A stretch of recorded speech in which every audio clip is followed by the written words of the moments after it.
Hey guys, welcome back! Today is the day we put the industry back in our industrial island because we are going to be building all of our farms. Now, most of these are farms that were originally scattered around the island, like the moss farm, cactus farm, snow farm, etc. But we are also going to be adding and improving some of the other farms. But why tell you about it now when I can talk about it with demonstrations once everything is built? So let's dive straight in and get these farms sorted.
And with that, we have all our farms back up and running, and in some cases, newly up and running. So let's do a quick tour of our new factory floor.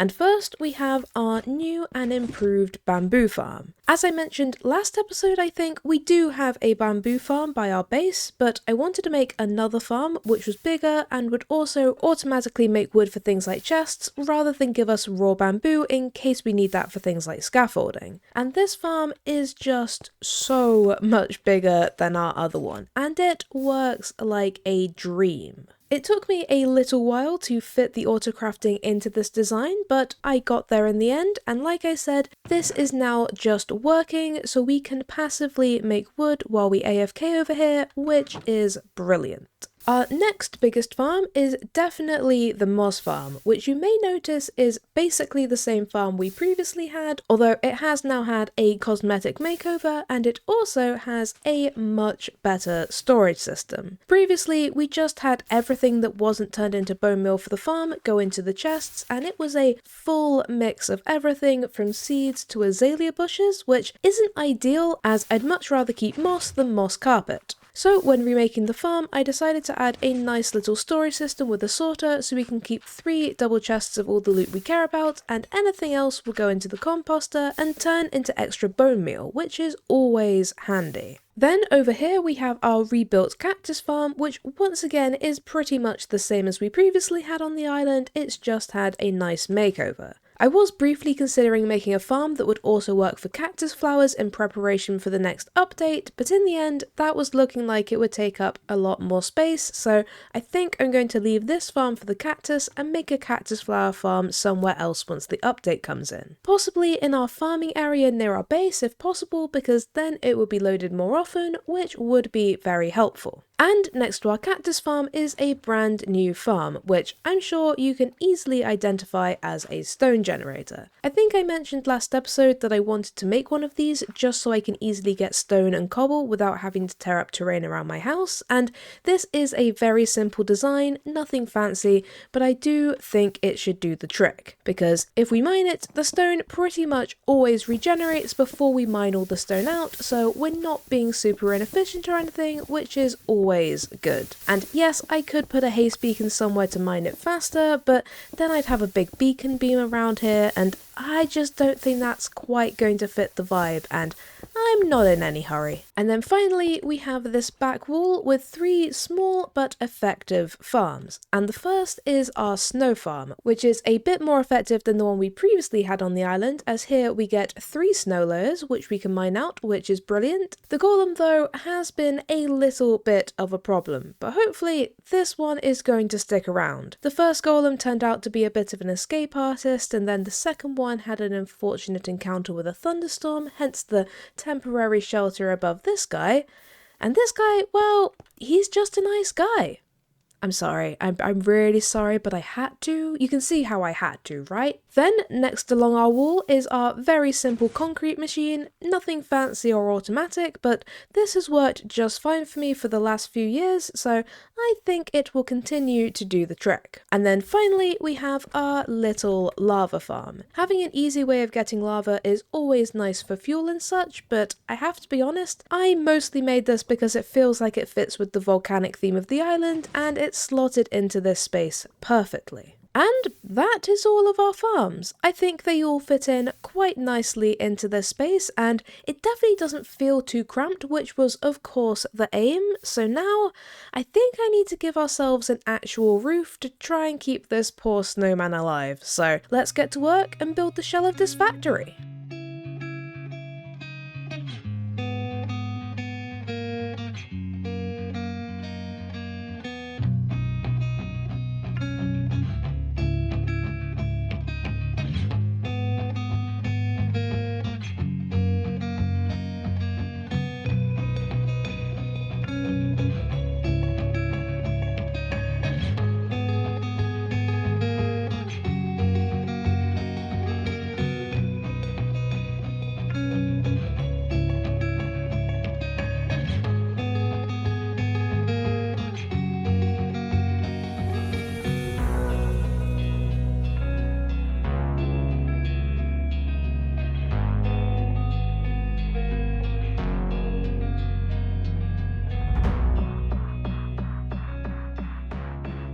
You know when you design something and then when it comes to building it, it turns out to be much bigger than you thought? That is definitely what happened here, but I really do love this building, so I don't mind that it took a bit longer than I thought to build it.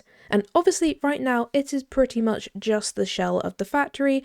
The window has some of the decoration, but pretty much everything else is just the plain wall, and I promise this place is going to look so much better once we've added all the details I have planned, both inside and outside the factory. I want to have all sorts of cogs and pipes and a catwalk that goes all the way around inside and then becomes a kind of balcony outside. I also really want to have a bunch of chimneys and pipes coming out of the roof. I've actually left some blocks and some holes where I want those to go, and overall I just really want to pack this place with plenty of fun details. But unfortunately, I think we're going to have to save all that for next episode. But I think hopefully we should be able to completely finish this mini project next time, which I am so excited for. I can't wait to see this place all put together and looking its best. But until then, thank you guys for watching. I hope you have a great day, and I'll see you next time. Bye!